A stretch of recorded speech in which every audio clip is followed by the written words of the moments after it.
अस्सलाम वालेकुम दोस्तों, कैसे हैं आप सब। उम्मीद करता हूँ खैरियत से होंगे। दोस्तों, आज की ये वीडियो ख़ास तौर पर शादीशुदा औरतों के लिए है। जिन लड़कियों की अभी नई नई शादी हुई, ये वीडियो ख़ास तौर पर उन लोगों के लिए है। ये इस वीडियो को पूरा देखिएगा, स्किप मत कीजिएगा। दोस्तों, अभी कुछ वक्त पहले की बात है, एक लड़की का हमारे पास कॉल आता है।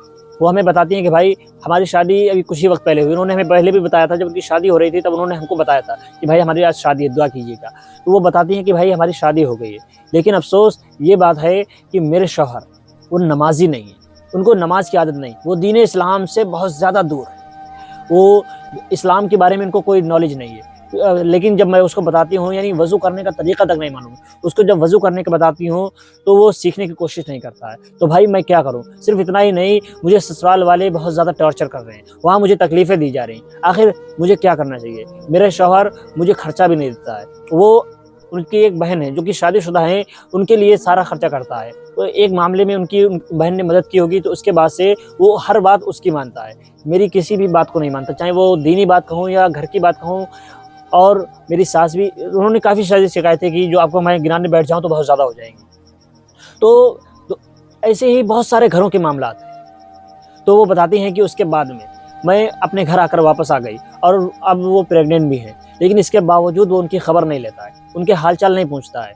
तो फिर उन्होंने हमसे ग तो फिर उसके बाद में उस बहन ने हमसे कॉन्टैक्ट किया। उन्होंने पूछा, भाई आप हमें बताइए कि हमें क्या करना चाहिए?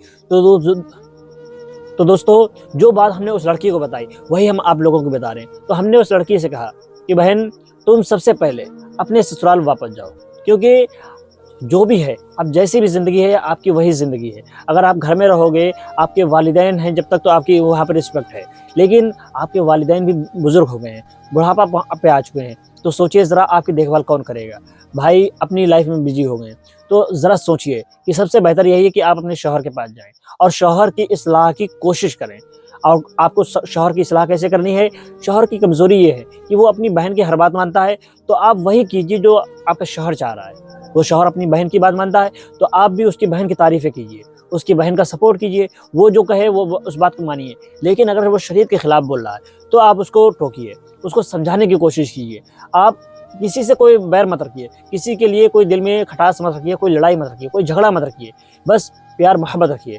कोई भी कुछ कहे, उस चीज़ को कर दीजिए। लेकिन आपको सबसे इम्पोर्टेंट और सबसे मेन चीज़ यही करनी है कि अपने शौहर को दीनी तालीम के रास्ते पर लेकर आओ, उसको दीन के बारे में बताओ, उसको दीनी मसाइल बताओ, दीन के बारे में जो औरतों के अहकामात हैं, जो बीवी के अहकामात हैं, बहन के अहकामात हैं या वालिदैन के अहकामात हैं, वो उसको बताओ। धीरे-धीरे उसको जब सिखाओगे, जब उसको सही और गलत का इल्म हो जाएगा, शरीयत के बारे में वो जान जाएगा, तो इंशाअल्लाह अल्लाह ने चाहा तो बहुत जल्द वो आपको वो इज़्ज़त देगा जिसके आप हकदार हैं।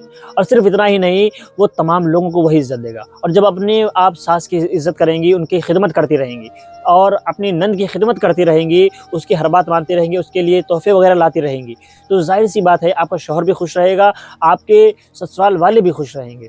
तो मेरी इन तमाम बहनों से जो हमारी ये वीडियो देख रही हैं, रिक्वेस्ट है कि आप भी इस बातों पर अमल करें कि कभी भी अगर आप अपने ससुराल में हैं, तो कभी भी अपने शौहर को उसके घरवालों से अलग होने की कोशिश मत करें, अलग करने की कोशिश मत करें। अगर आपने उसको अलग करने की कोशिश की, तो आपकी भी ज़िंदगी तबाह व बर्बाद हो जाएगी। अगर आप दीन इस्लाम के रास्ते पर चलकर भी देखेंगी, तो यही है, अगर वालिदैन हैं तो उनकी खिदमत की जाए। लड़के के वालिदैन भी आप ही के वालिदैन हैं। लड़का अगर आपके लिए इतना कर रहा है, तो आप भी उसके लिए इतना करें। दोस्तों, इसी के साथ हम आप लोगों से विदा लेते हैं। फिर इंशाअल्लाह मुलाकात होगी अगले वीडियो में। अस्सलामु अलैकुम।